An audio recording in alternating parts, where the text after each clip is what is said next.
with the educated opinion on topics of all varieties.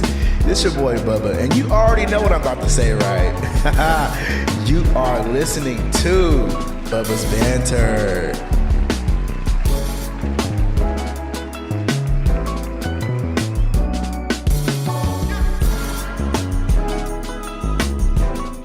Yo, what's good, y'all? It's your motherfucking boy. I ain't gotta say no names, right? But I am, anyways. It's your boy Bubba, and you are listening to and also watching Bubba's Banter. I hope you guys are living well, feeling well. I am doing good. I'm a little tired, though. I just got done with the gym, so you know how that feels. That after gym, soreness is kicking in. I'm just like, I'm dying, but it's also a good feeling, too. Getting all beefy out here. You know what I'm saying? Look at them guns. You know what I'm saying? Getting beefy, eating my protein, taking my creatine. You know what I'm saying? Getting beefy. I still got the keg, though. I'm looking like Kirby a little bit on the bottom half. I'm not going to show y'all. But,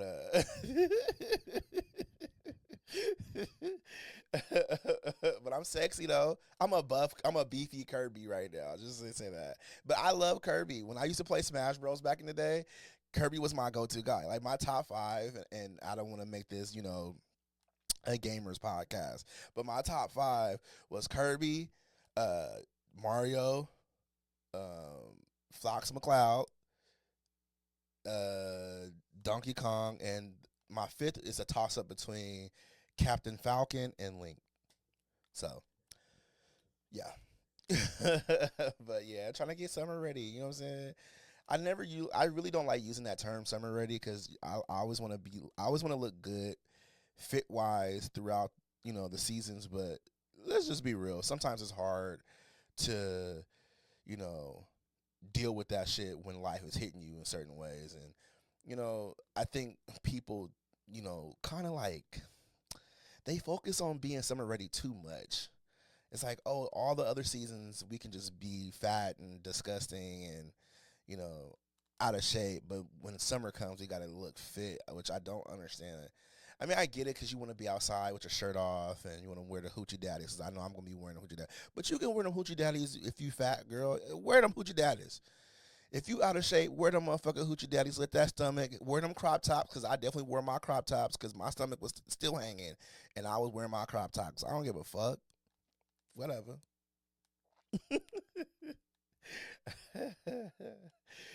Anyways, I hope you guys are ready for tonight's show.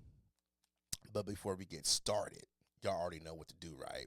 Hit that subscribe button, please. And also, make sure you give this video a thumbs up. Like, please do that. This helps me out a lot when you guys give me a thumbs up on my video when you watch it. It gets me out there in the algorithm, and more people get to tune in, all right? Shit, what I about to say? I done forgot. No, I didn't. Because I know y'all like to listen to this sexy-ass voice, okay? But anyways, if you do like listen to the audio version of my podcast, click the link in the description box and you'll see exactly where I'm streaming at. But beggars can't be choosy. But if you do listen to me on Spotify, please make sure you do it on there because this podcast is hosted by Spotify for Creators, okay? So, all right, y'all, let's get started tonight. I got a few topics in mind, and yeah, we're going to banter. Okay, y'all, so the first thing we're going to talk about tonight is NFL star Khalen Saunders. I think I'm saying his name right. I hope so. I went through so many TikTok videos and so many interviews of his to make sure I was saying this man's name right because I was like, I can't get this man's name wrong. I know it's not Khalen, though. It's not Khalen. It's Khalen, baby. So, Khalen Saunders,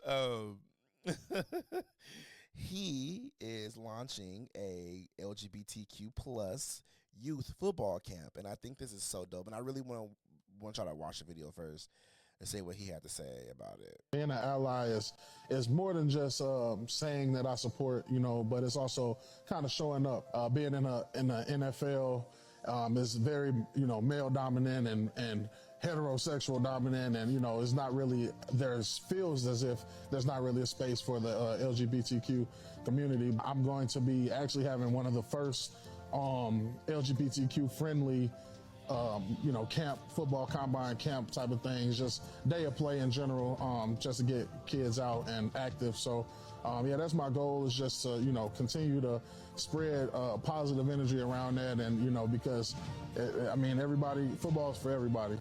Dog. First off, I want to say the fact that he knows allyship means showing up versus just saying I support someone, it really means a lot to me as a gay man. I think it means a lot to a lot of gay people when we hear allies say, it's not just about saying I support you. It's about showing up. It means, oh, I fuck with you. Like, I fuck with you the long way, bro. Like, you might, I think that means a lot to me. And it reminds me of my best friend. My best friend, he reminds me of my best friend, actually. I was watching some videos with him and his brother. His brother's also gay. I think his brother brother dances for the Kansas City Chiefs. I think he does. And they remind me of me and my best friend, Garrett. Garrett has been my best friend since I was 16 years old. He's never treated me differently or treated me weird because I was gay. When I came out to him, he was like, oh, that's cool. Like, I'm not tripping. You're still my best friend. I still love you. I still care about you.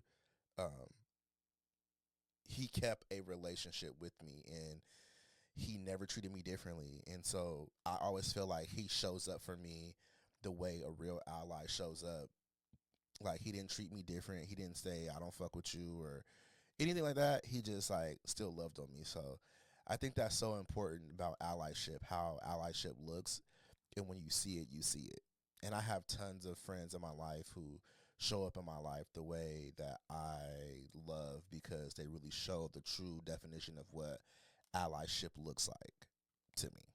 So that was the part that I really loved when we talked about allyship. But at the same time, I was really happy about this camp. And a lot of people was giving him hate about it because they're like, oh, it's just fucking soft. Like, why can't they go and play football with the other people and this and this and that? And it's like, guys, like, I'm sorry to say this, and I know a lot of people hate this shit, but safe spaces were created because we needed them.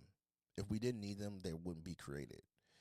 As someone who has always been othered, I've always been treated differently in different spaces and made fun of. And so, he's creating a space where a group of people can come together and learn the sport of football uninterrupted. You learn a lot of shit from football. I never played, but my brothers, they played football. And you learn a lot of shit from football. You learn a lot of discipline, foundation. You can apply a lot of the shit that you learn from football to life. You know what I'm saying? So it's not like you can't learn anything from football. And so I think, you learn how to, build relationships with people. You learn how to build unity amongst your teammates. Even if you don't like them. Like, I'm telling you, bro, I never played football, but again, my brother, he played football, and I'm very close to him. He's told me things, and he showed me things too, So, you can learn a lot of shit from football. And so to have this football camp, I think is so big in exposing these kids to something that they've been wanting to do, but was always afraid to do because they didn't fit in with these people, or they didn't get accepted because they were this way or that way or whatever it is. So for him to create something like that, I think is so big. And it's so weird to me how we hate on people that do stuff for groups of people. Like, do y'all hate on people when they make camps for, people who are disabled? Sorry, yeah, I went there. Do y'all? Because it's like, why are you so mad that he's making a camp for a group of people that is disproportionately disadvantaged? So at the end of the day, what's wrong with that? And yes, gay youth do exist. I don't know why y'all keep thinking that gay people just spawned out of nowhere. like, y'all so weird. Like, y'all so fucking weird. Like I didn't just wake up one day and say, you know what, I want to suck some dick. Like, no, like we've been here for a really, really, really, really long time. You know what I'm saying? And it doesn't just start off at, your adult age. It really starts off when you're young and these feelings that you feel. And I think now that we see more gay youth is because it's not as taboo to be gay or trans or bisexual or lesbian or whatever. It's not as taboo as it used to be back in the days. And that's why you see so many kids now in high school, or a little younger saying that they are this or they feel this way about themselves. So, yeah, there's that. No one's trying to trick your kids into being gay, bro. Get off that train at this point. In 2025, we need to get off the whole they trying to make my kids gay trope, because I'm tired of hearing it. So, yeah. Anyways, next topic. All right, y'all. So this next topic is about Miss TS Madison. Mother, yes. She has opened up her starter home finally, and I'm so excited for her. This is a really big thing in her career, I feel like. I think it's very monumental. So the starter house is going to be a house for Black trans women who are incarcerated and reentry into, life. So this is a really, really big thing, and this is going to make a really big impact to me in, a lot of, the Black trans community, I think. And it's a really big thing. I want to show y'all the video of them cutting the ribbon on the house. On Transgender Day of Visibility, yes, the TS Madison Starter House is officially visible and open.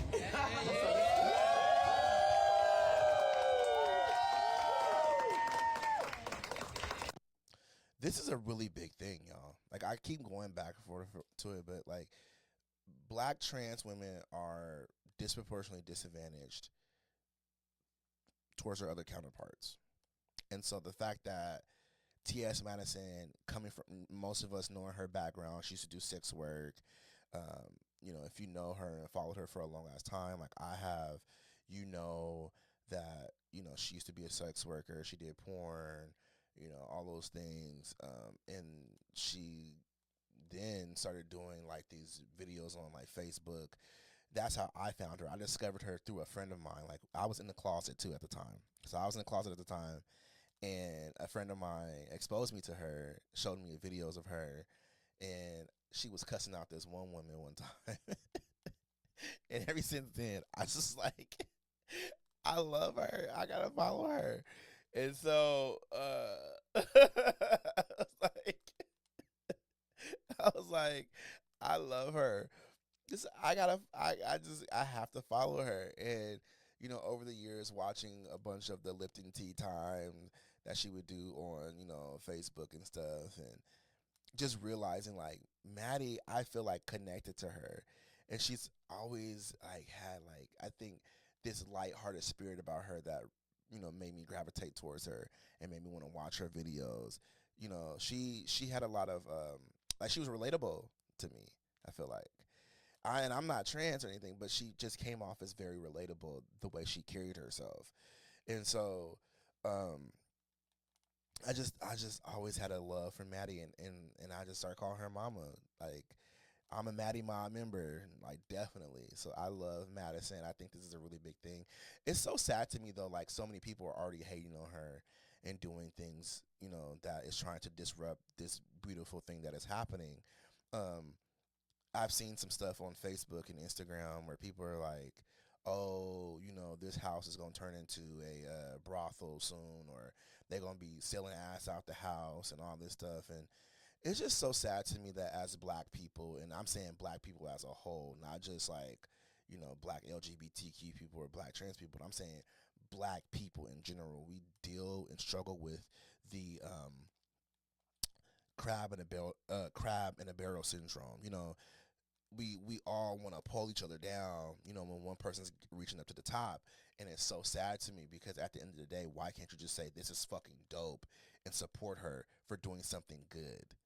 The fact that she used to be a sex worker, she know what these people go through. She's building an opportunity for people to change their lives, because there's not a lot of opportunities out there for them to change their lives, because they don't have anybody to support them that wants them to do better. You have someone that is a part of the community that's saying, let me help y'all do better, because I was out there. Don't live your whole life that way. Like, I'm trying to give you an opportunity at bettering your life, because there's more out there for you.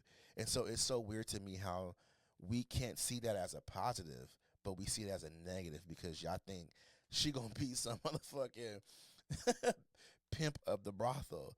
Like, what is y'all doing? First off, all right, listen, Madison ain't gonna let nothing tarnish her name because she worked a lot. She worked a lot. Like, when I say I've been there since the beginning of Maddie, from where she was until where she's at right now, she has worked a lot to build her name up. She is not going to allow something like that to fuck up her brand. So y'all need to just jump off that train and just join the train of support and help her out and donate and do these things to help these people better their lives. Like, I don't understand why we just can't help. Like, can y'all stop it already? It's stupid. I don't get it. I just don't get, like, the hate that, I don't get being jealous of somebody that's trying to make a positive change, a positive impact. But I digress. Whatever. This next topic, I know y'all been waiting for me to talk about it, so let's talk about it. This Terrence Howard controversy, the alleged, Diddy tried to fuck him thing they've been doing on that podcast. I don't know the name of the podcast because I didn't really research all that. I just watched the video. I know for a fact that the person is like some right-wing conservative podcaster, but I just seen his show a few times. I don't really listen to him. But, yeah, I'm going to play the video, though. I want y'all to hear this shit. Okay. So then my assistant was like, he wants to hang out with you next week. And I was like, for what? He's like, I think he's trying to you. That's what my assistant said. And I was like, oh, okay. Now I get it. So now no more communication. Now you know to be hands off with somebody. A number of producers come in to make the approach, and you threaten to punch them in the mouth. I agree. Or threaten to knock their head off for talking to you or looking at you like you're a woman. When you approach a real man about his masculinity, you're going to get a real reaction back. It's a difference when a guy walks in a room and when a man walks into a room. Girl. And a man don't take the same things that a guy will accept. So always be the man in the room. And that's always been my whole... Girl, always be the man in the room. Man, I said be the man in the room. Like, shut the fuck. Nah. So the first part, I want to say this. For the first part of the video, I agree. Men do deal with SA. Straight men do deal with SA from other men, and sometimes women do. But a lot of men do deal with SA in different industries all the time. But there's this thing about the manhood thing that I really did not like. I didn't like that conversation because he went on to keep talking about his manhood and how a man is his manhood being taken from him and all this stuff, when they do these roles and, those are things that you can't get back. There's a spirit to it and blah, blah, blah. And honestly, I feel like he only went on this show because he knows this is a conservative, right-wing podcaster. So he got on there and like kind of pump faked and trying to get his little name out there and get more, but honestly, like Terrence Howard have been going on a lot of like right-wing podcast. Like he was on Joe Rogan and I was like, like you kind of like at some point you kind of like watch for the signs of like,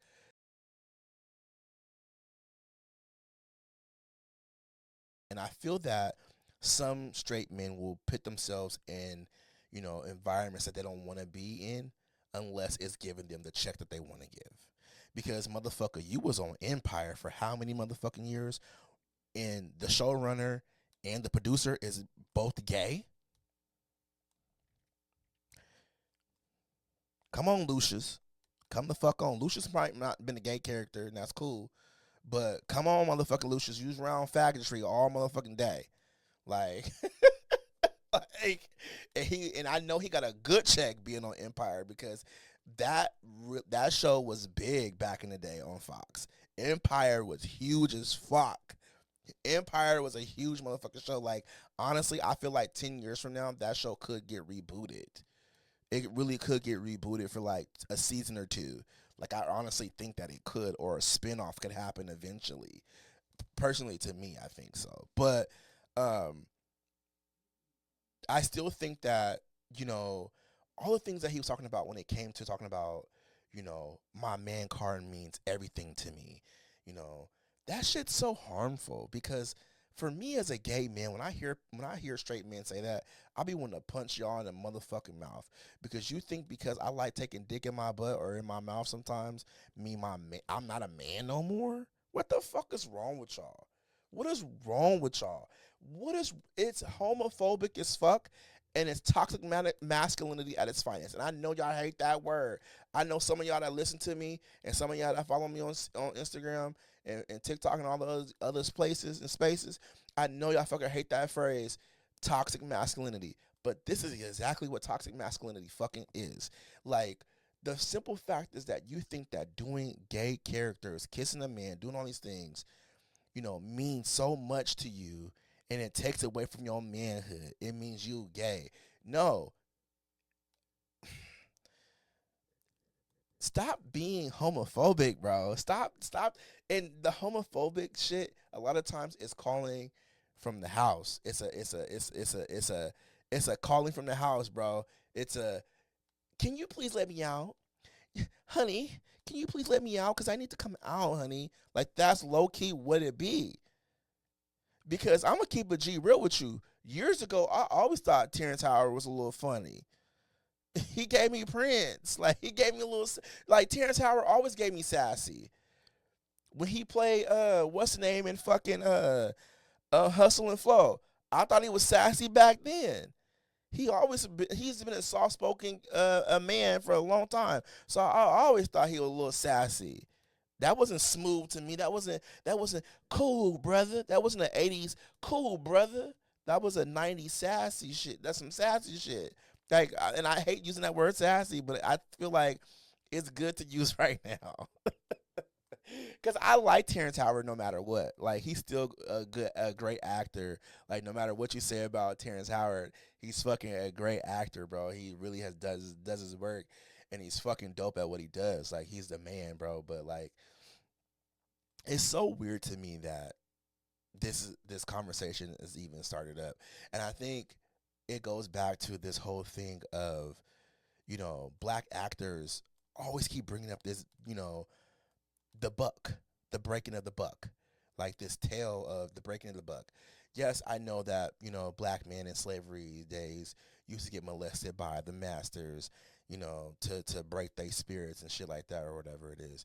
But for some reason, y'all think that these men be wanting to fuck y'all butts when we know y'all booty holes is glued shut with boo-boo. Ain't no gay man want to fuck your butt. I'll tell you right now, I have to say that. There's no gay man that I know, and I know a lot of the gays, that's going to touch any of y'all straight man's booties because we know that your booty hole is glued shut with boo-boo. We fucking know. We fucking know this. We fucking know this. So there's no way that we're going to be like, can I take your ass when we know that shit stank and you got shit in there, hot boiling boo-boo. Like, we know this, so we're not going to do it. And I get so tired. Of this break booking conversation. We know. Y'all don't even like washing y'all booty hole, so we know it's dirty. So the only thing you probably going to get from a gay dude that want to fuck with you is either getting fucked, they want to get fucked, or they want to blow you. And honestly, that's what you're going to get most of the times. I'm sorry I even went there. But it's just something I thought about because I'm so tired of hearing these conversations of breaking the buck when we know straight men's hygiene is fucking horrible. We know that a lot of straight men's hygiene is horrible. We know this. Don't nobody want to stick there. And for some odd-ass reason, the heteros just think that this is why anytime a woman says to me, oh, I just think getting fucked in the ass is disgusting. Like, you are sticking your dick in shit. And I'm like, wait.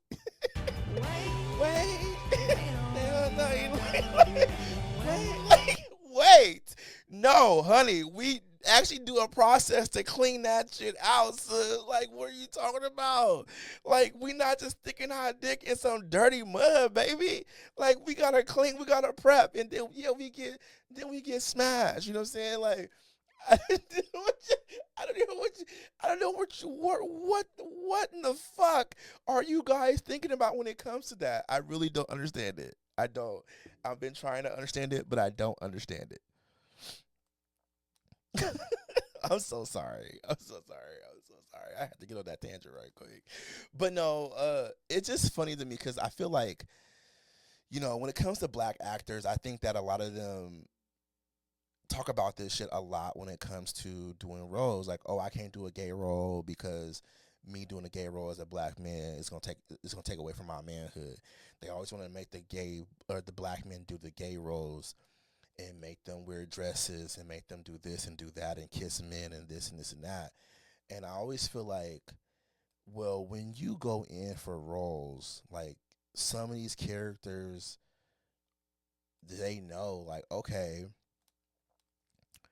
you read the script. You knew that this person was probably gay already. So why? So you get to the audition and then you do the role and then be like, oh, they try to make, black men do this. Like, probably not. You already knew that the role was like this. And I'm not saying that in the industry because I have heard in the industry that sometimes, on the writer's table, sometimes these roles can change and they change the character. So I will say I understand that. But it's just hey, I'm not comfortable doing this role, so I'm not going to do it. And you go find something else to do. It's that simple. Like, I don't think anybody's out here trying to make black men exclusively gay for, to make us soft, to make us look like this or to make us look like that. So it's just one of those things that I just feel like, what? And even when it comes to that, like, I feel like that gives the opportunity to make more gay men be masculine in movies. So if you are straight, why can't you say, hey, can we make this character, if he's gay, can we at least make him masculine? Can he just be a masculine gay guy? Like, why does he have to be feminine? Why does he have to, can we make him like this? And you still play that character fucking bomb as shit, bro? Like, I don't understand, like, why can't you do that? You know what I'm saying? And it makes me want to, and you know what? I want y'all to do this. Down in the comments, if you're watching this, I want you to tell me, what does masculinity mean to you?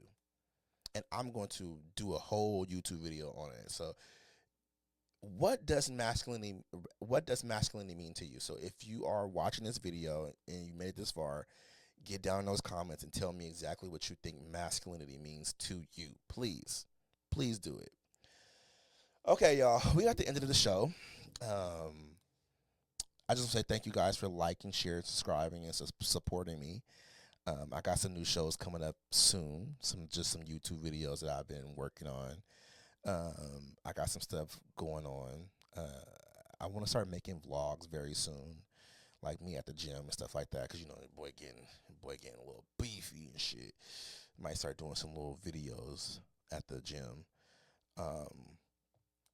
And please make sure y'all getting these comments and tell me how y'all feel about the show. Tell me what y'all like. Things that I can respond to, things that I can, some ideas that I can talk about on the show. I want to bring a lot of new people on. I need to bring some new podcasters on here. I've been trying to network with people, but it's kind of hard these days to network with people just because I feel like in this world of social media, like you got to find time 3 weeks in advance, like stuff like that for shows. So, but I really want to bring some new people on my podcast, and do those good things. So, yeah, y'all already know what to do. Make sure I hit that subscribe button. Please also give me a thumbs up. Again, this helps me so much, and it's free. So give your boy a thumbs up. And follow me on my social medias, which is The Real Doc Dre, Bubba's Banter Podcast. And follow me on Facebook, which is Bubba's Banter. Also, click the link in the description to subscribe to me on whatever you're doing. But if you are, please make sure you're doing Spotify because, again, I am hosted by Spotify for Creators. And I'll see y'all. Peace.